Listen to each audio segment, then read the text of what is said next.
Hello, everyone. You're listening to episode 20 on Game of Growth, your weekly podcast. I'm your host, Tina Verma, and today our guest is Gaurav Agarwal, co founder at 1MG, India's leading online pharmacy and healthcare platform. Welcome to the show, Gaurav. I'm excited to hit the discussion with you. How are you doing? I'm doing well. Thank you so much for having me. Great, Gaurav. Starting from the basic, Gaurav, what are your key responsibilities at 1MG and how has the journey been so far? So, if I would like to ask from the moment when the idea of creating a hassle free platform for healthcare access to now serving more than 150 million plus visitors on the website and a Yeah. tremendous 10 million plus downloads on the app. So, how's the journey so far and what are the impacts through it? Now, of course, look, the journey has been very, very exciting and exhilarating. Um, when we started 1MG, we felt that this was an area of big need for consumers. That when it comes to information was not easily accessible about healthcare, especially around medicines in our country. There was a lot of confusion around so many different brands that exist for the same medicine, and patients always don't always get the most economical brand choice. Um, on top of that, we felt that pharmacy diagnostics consultations, which were core healthcare needs for a consumer, they were not very well fulfilled from let's say an accessibility or an affordability standpoint. So we started out, very starry-eyed about fulfilling some of these needs, and I think that today, with the scale that we have achieved, I think we've been very fortunate. But at the same time, there's a lot that remains to be done. To answer your first part of the question, what do I do? Of course, when in a startup, the roles are always very broad, which is one of the most exciting parts of being in a startup and doing a startup is as well. Through that. Um, I at different times of the year, of the day, of the week, of the month. My focus mostly stays on product technology, data science, and growth. But at different times, I look at whatever needs to be looked at. So it could be fulfillment, operations, and technology. It could be it could be medical affairs and clinical protocols. It could be a variety of different things. So that's what's very exciting about a 1MG. Amazing, amazing. So, Gaurav, what were the initial hurdles you faced along with other co-founders while you were building the product? What do you mean by hurdles? Any hurdles like since the market knowledge and acceptance in Yeah, the market? yeah. No, look, there are a lot of hurdles, and hurdles keep changing. When the company was very small, when we started, I think the first hurdle we faced when we started was nobody believed that it was possible to actually build an integrated healthcare platform. We kept going to people and trying to tell them that look, we are trying to create an integrated healthcare platform, one which brought not just information and transactions, but even in transactions brought multi variety or multiple types of transactions on one platform. Be it pharmacy, diagnostics, consultations, and also digital tools. And I felt that at the time the biggest pushback that we used to get was that startups are all about focus and how can you be doing so many different things. But I feel we were bullheaded, and I think to give absolute credit, I think Prashant, who's my co-founder, he was very very clear that the only healthcare solution that works is one which is an integrated one where all healthcare needs of a consumer are serviced in one place, because it's all about trust, it's all about convenience, and probably more than healthcare, that is one area, probably more than healthcare, that fact is not true uh, in any other sector as much. So we believe that, I think that was the first hurdle to convince people that this was a problem worth solving and could be solved. Everyone asked us to maybe pick a small sliver, but I think we were foolhardy, and it has paid off in the long run. I think the second hurdle was, of course, a lot of people felt that online pharmacies were potentially, at the time, they were very early. Um, People were like, is it trustworthy, authentic? And I think that a lot of innovation that 1mg has done in supply chain, in building trust, etc. Today, it's very clear that online pharmacies are very, very trustworthy, almost more trustworthy, because we control the end-to-end supply chain for pharmaceuticals, especially the ones that 1mg services. So I think that was the second hurdle. And also, typically when people used to think of online pharmacies, they thought of, mail order pharmacies where you could order Viagra and other contraband stuff. And I think that 1mg has worked very actively and very proactively to actually change that perception, and make it very reliable, very trustworthy. I think when we come to operational issues, hiring used to be a challenge. Growth used to be and continues to be like something that you need to creatively think about every day. So there have been tremendous sets of challenges. We didn't know enough about the market. Uh, Honestly, we had worked on a lot of large scale technology systems before, but doing something in health where security, privacy is so critical was also very, very tough, and a huge learning curve for us. So yeah, across the board, it's been fun, but hurdles have been a lot of fun as well. Amazing. Also, I agree with you when you said about creating an integrated platform, which not only provides, medicines and not only provides the allopathic reach, but also Ayurveda and Yeah, homeopathic products for users. I appreciate this amalgamation of allopathy, Ayurveda, homeopathy. Then there comes the consultation, then supplements, healthcare devices, also coronavirus prevention kits, yeah, and many more, which yeah, all together made healthcare access very easy and yeah. hassle free on this platform. Yeah. No, look, that's a very, very good point. And see, when we think about healthcare, you have to think that every patient thinks about healthcare very holistically, right? Even for me, right? I've become a huge believer in Ayurveda, because a lot of what Western science is discovering now, that there's a gut-brain axis, your stomach drives your emotions, your stomach is actually one of the core causes behind all illnesses, etc. If you go to the core of Ayurveda, it's actually been preaching that for centuries, right? And over time, what I've realized is that folks in India, especially my parents, etc., they've had a very holistic view of healthcare, right? It has been as much allopathy as it has been prevention, supplementation, nutrition, immunity, etc.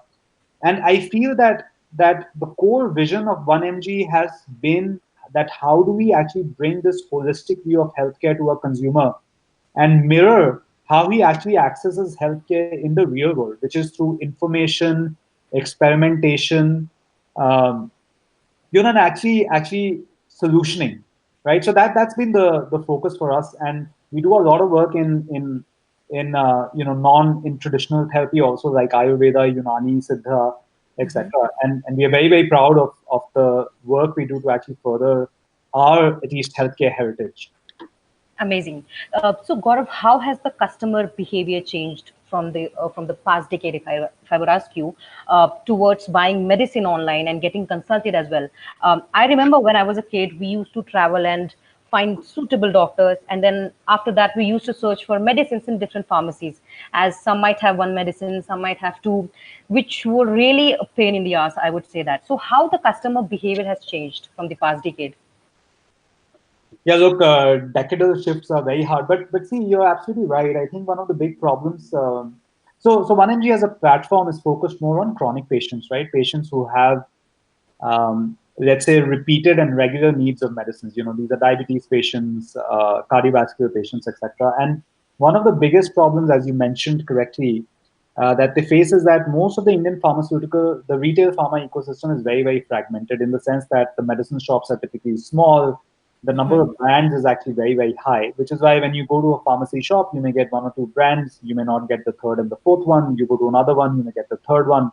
And you go to third one, you may get all of them, right? Which is actually very, very inconvenient for a patient. Right. So the I think the big change that I see that has happened is this behavior shift of chronic patients coming online to access their healthcare services. It started with packaged goods like medicines. They come manufactured, and they are easier. It's easier to build trust around them, right? And that's how it started. But we are starting to see a seminal shift in how patients access other healthcare services as well. So, for instance, diagnostics is one of our fastest growing segments, right? And what happens there is that patients who need to get tests done, right, they can actually just go online on 1mg, very easily book a test, book a slot. Someone will come to your home. This is a service that 1mg runs end to end. Someone will come to your home, draw a blood sample, and then take it to the lab of your choice, right? And we partner with more than 100 NABL certified labs on the back end. So that's a huge change that is happening. Now imagine for someone like you, right? If you wanted to get, let's say, once a year or twice a year annual health checkup done, right? Traditionally, that exercise has been very cumbersome. You need to go to a hospital, you need to get everything tested. But here, someone will come home, get all your blood samples done, and you can get a report, right? It becomes as convenient as that. So the convenience factor is definitely driving a lot of consumers towards online access of healthcare. And what's even more interesting is that this behavior is not limited to urban population, right? We are seeing a lot of demand coming in from tier three, tier four, because as the internet penetration has increased, right, in some ways their need to access healthcare services which are high quality, right, is even higher than, let's say, someone who lives in a Gurgaon or a Mumbai or a Delhi, right? So what we are seeing is that what internet is driving this massive homogenization of quality and access of healthcare service, quality access, affordability of healthcare services, and as a result, more and more people are seeking, validated, reviewed, rated, high quality, authentic, trustworthy services online. So that's the big change I see. Right, right. So, Gaurav, the economy has taken a hit due to the pandemic. Some businesses are going down. In fact, some businesses are facing growth as well. So, what are the impacts on the healthcare industry so far? I feel every industry, see, typically healthcare has also been affected. The offline industry has been affected more than online, I would say. But Yeah. even in online, different segments have been affected in different ways. So when you look at pharmacy benefits, for instance, then more people are buying medicines online because offline was affected. When you look at consultations, then that's been the biggest beneficiary because in March actually, the new telemedicine guidelines came out, which were a great enabler for telemedicine to happen online. But in addition, the OPDs were not happening offline, right? Because the doctors couldn't go to their clinics or couldn't open, and patients were afraid of actually seeing a doctor in person because, there's a risk of COVID, and the doctors were, of course, scared too. True. So I think telemedicine has been a beneficiary. Now, whether this trend holds or not is something that remains to be seen. Diagnostics, unfortunately, has been negatively affected, right? Because in this period of pandemic, when the risk of infection is high, you actually don't want to go out and you don't want to go out and you don't want to get a person to come to your home to collect a blood sample, right? Right. Now, as the lockdown has ended and folks have see normal life has to continue, right? And so we are seeing, for instance, that even online ordering has returned to like 60-70% of what it used to be before. So similarly, we are seeing a resurgence back in businesses that were affected. In pharmacy and consultations, actually, there has been a huge growth. In diagnostics, there has been a dip. We actually do a lot of work with offline hospitals also. Those are probably the worst affected of a lot because most of them have become COVID hospitals, and they're not doing their regular consultations, etc. So they are most affected. But I think net the healthcare industry has done a lot better than some of the other industries. True, true. So, Gaurav, how is the network established between 1mg doctors and laboratories that you have partnered with, and how does the monetization takes place here? No, so we actually don't have any network between 1mg doctors and laboratories. So it's actually 1mg only works with consumers, and we actually don't participate in any provider networks of any sort. So what we do is that we have very independent business lines. So we work with diagnostic labs, and these are marketplace labs. So you have an SRL or a Lalpath lab, etc.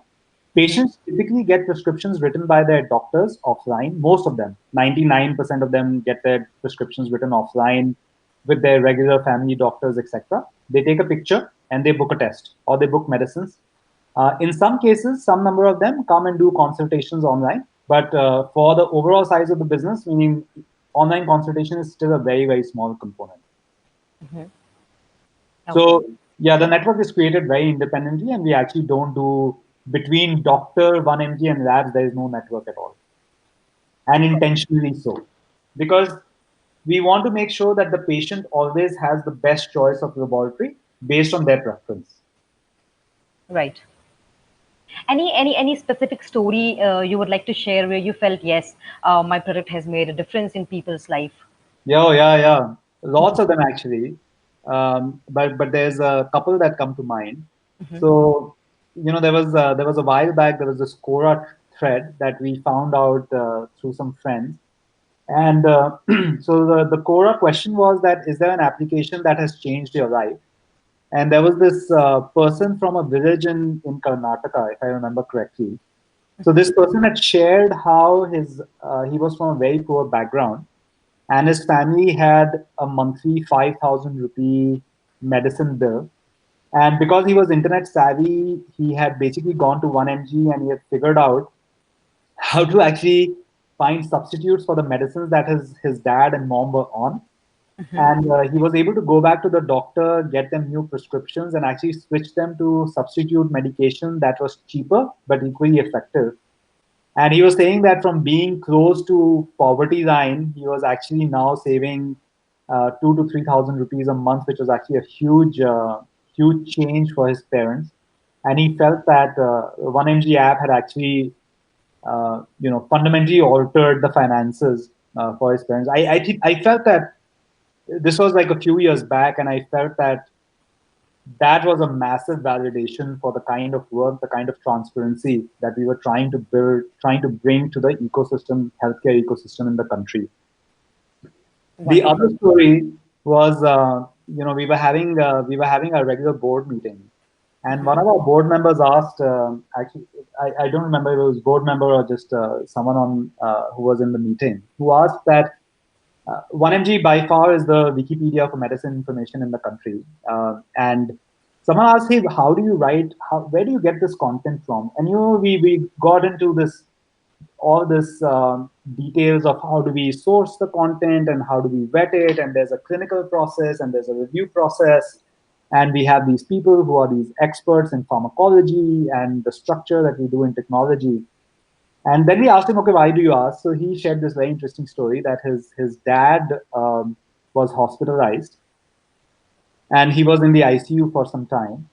When he was discharged, he came home, but he actually was trembling and shaking a lot. So this person took him back to the doctor. The doctor said, your father has Parkinson's and he needs to be put on these medications. And this person could not believe because his dad was just fine before the hospitalization, and he couldn't believe that he would just develop Parkinson's or it would be undiagnosed for so long. So he went to 1MG because he knew very well what we did. He searched, he looked every medication that his dad was prescribed, and he found out that the side effect for one of the medicines was vigorous trembling. So he stopped that medication, and he found out that his dad's trembling went away. And there's tons of these stories, but and over the years, I think that those have been one of the key sources of staying true to the mission and vision and believing that coming to the conclusion that we've fundamentally made a difference in people's lives. Wonderful, wonderful, Gaurav. That's the power of these platforms. Any like since you serve the website and application serves millions of users. So Yeah. how do you engage them? Uh, that's a look. There's no one answer, because when you're serving millions of customers, actually each customer comes with a different set of sort of needs, requirements, demands almost. And what happens is that over time, I did game development for a bit, and I learned this concept of a core loop, right? Which is that what are the most important things that you want your users to do when they come on your platform? And if you have a core loop figured out, then you can get them to do additional things to actually increase engagement, retention on the platform. So, in some ways, we got lucky with the information bit on 1mg, where we have continuously invested and actually built world class high quality content in the country. But on top of that, we've actually created a whole layer of both digital and transactional tools which keep people engaged. So, for instance, when you order medicines on 1mg, you can also set reminders for them.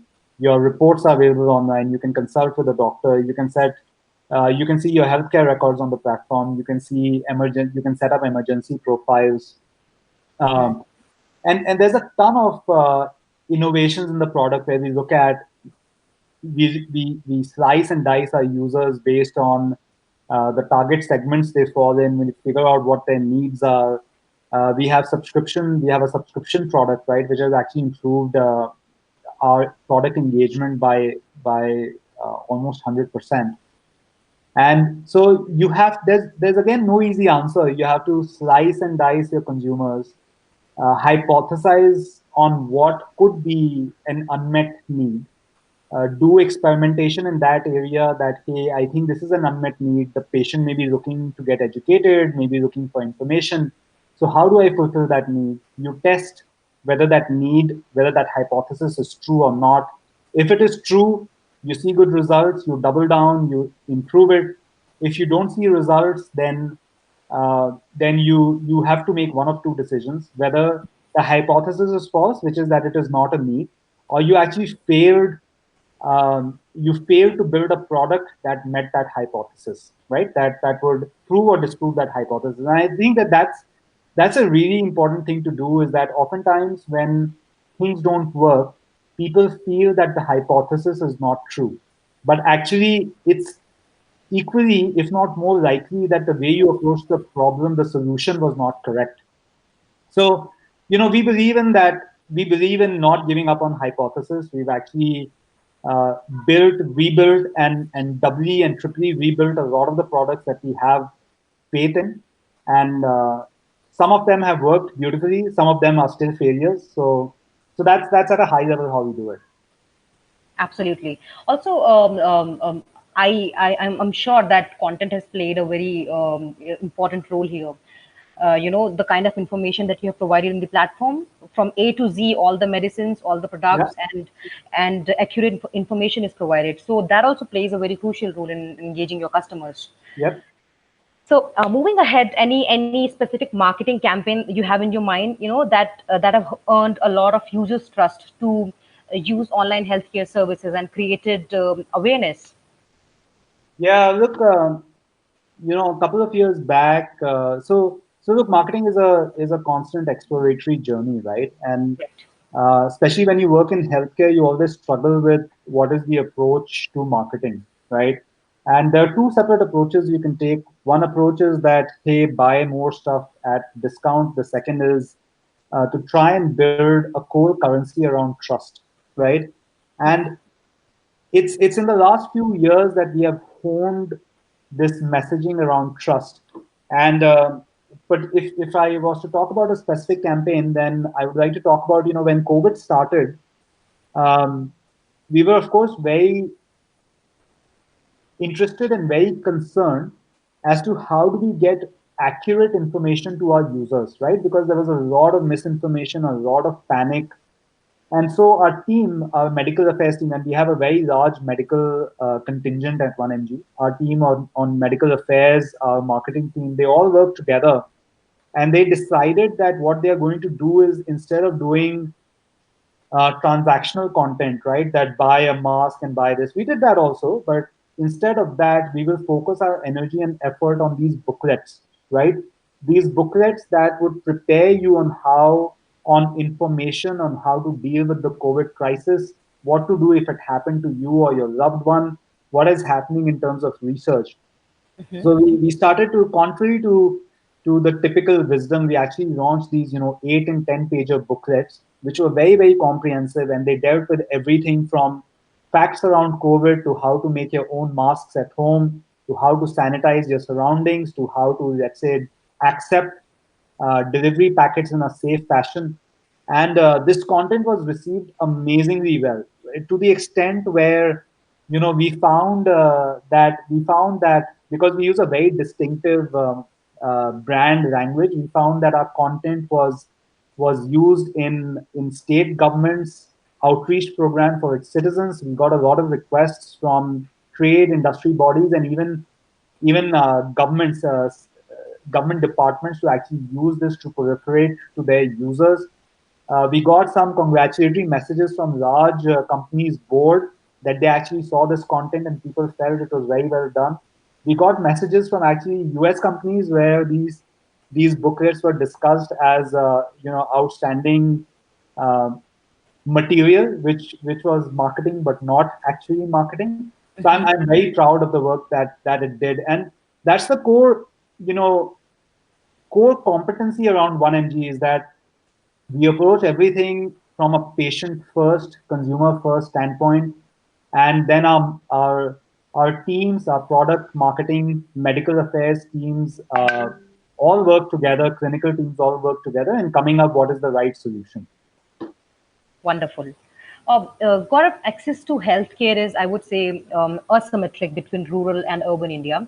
Healthcare burden on rural India is still more, close to 15% of their household monthly income, whereas the top quintile spends less than 1% of their monthly income. So rural India still lacks access to such comfortable facilities, which narrows back to lack of awareness as well. So, any plans on creating awareness across rural settings to make their life easier as 1mg being the leading online Yeah. pharmacy and healthcare platform?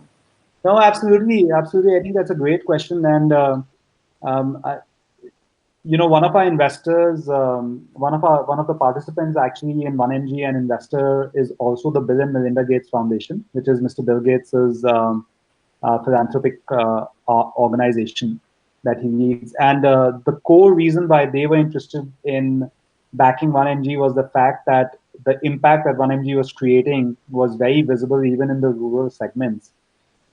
Some of the work that we have already done is that our content, which is the crown jewel of 1mg, it's available in 6 different languages, local languages, Hindi, Gujarati, Marathi, etc.